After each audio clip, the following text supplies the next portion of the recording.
कभी जो मंजिल ना रंजिश। ईरा की तबीयत अचानक बिगड़ जाती है। वो चंद कदम चलने के बाद जमीन पर गिर पड़ती है। इसी लम्हे किस्मत का खेल देखिए कि कामयार वहीं से गुजर रहा होता है। जैसे ही उसकी नजर ईरा पर पड़ती है, उसके कदम वहीं रख जाते हैं। वो घबराकर ईरा के पास पहुंचता है और फौरन उसे अस्पताल ले जाता है। डॉक्टर मायना करने के बाद मुस्कुराकर कहते हैं, घबराने की कोई बात नहीं, आप बिल्कुल ठीक हैं और मुबारक हो, आप मां बनने वाली हैं। ये सुनते ही कामयार की आंखों में खुशी के आंसू आ जाते हैं। वो फौरन ईरा के पास जाकर उसे ये खुशखबरी देता है। ईरा भी जज्बात में डूबी हुई कहती है, कामयार, मुझे बहुत खुशी है कि मैं मां बनने जा रही हूं। कामयार नरमी से उसका हाथ थाम कर कहता है, तुम्हें किसी बात की फिक्र करने की जरूरत नहीं, मैं हर लम्हा तुम्हारा और हमारे बच्चे का ख्याल रखूंगा। ईरा ये खुशखबरी अपने वालिद इरफान साहब को देना चाहती है, मगर फलक उसे रोक लेती है और कहती है, इस वक्त डैड किसी की बात सुनने की हालत में नहीं है। न जाने उन्हें क्या हो गया है, पहले तो वो ऐसे नहीं थे। इधर कामयार की दादी कामयार को समझाती हैं, बेटा, अब वक्त आ गया है कि तुम और ईरा अपने दरमियान की सारी दूरियां खत्म कर दो।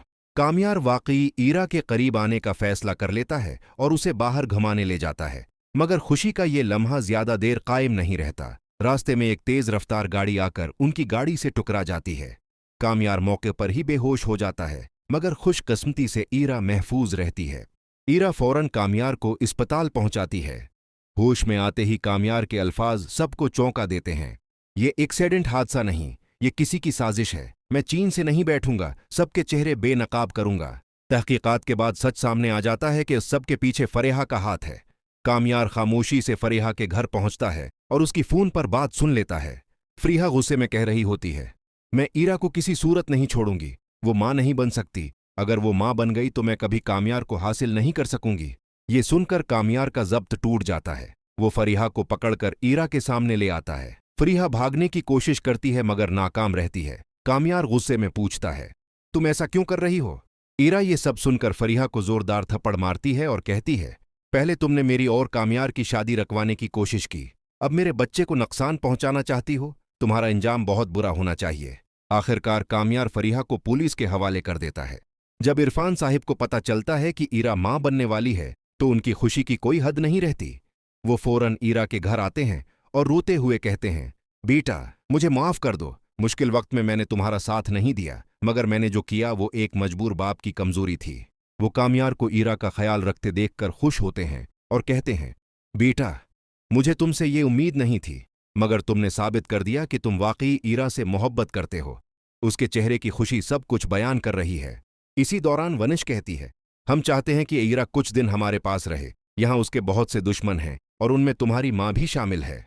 कामयार सख्त लहजे में जवाब देता है, आप ईरा को मेरी इजाजत के बगैर कहीं नहीं ले जा सकती। इस घर में उसे वो तमाम सहूलतें मिलेंगी जो शायद कोई और भी न दे सके। ये सुनकर ईरा बोल उठती है, कामयार, मेरे वालिद की तौहीन मत करो, वो मुझे बहुत खुश रखते हैं, मैं अपने घर जाना चाहती हूं। कामयार तलखी से कहता है, अगर तुम घर चली गई तो फिर मुझे दोबारा मत बुलाना।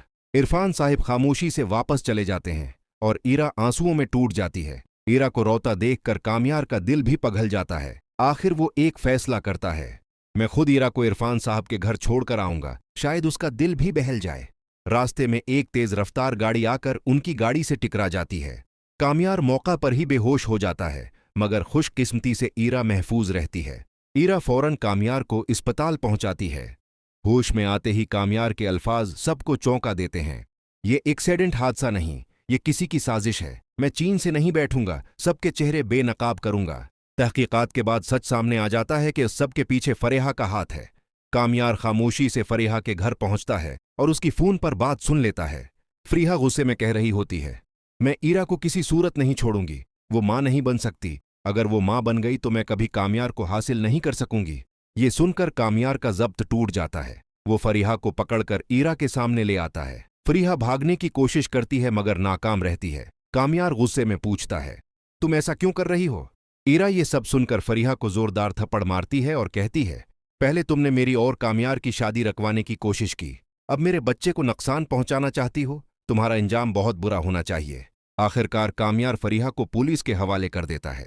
जब इरफान साहिब को पता चलता है कि ईरा मां बनने वाली है तो उनकी खुशी की कोई हद नहीं रहती।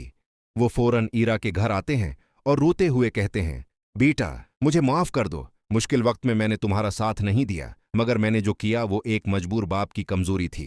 वो कामयार को ईरा का ख्याल रखते देखकर खुश होते हैं और कहते हैं, बेटा, मुझे तुमसे ये उम्मीद नहीं थी, मगर तुमने साबित कर दिया कि तुम वाकई ईरा से मोहब्बत करते हो। उसके चेहरे की खुशी सब कुछ बयान कर रही है।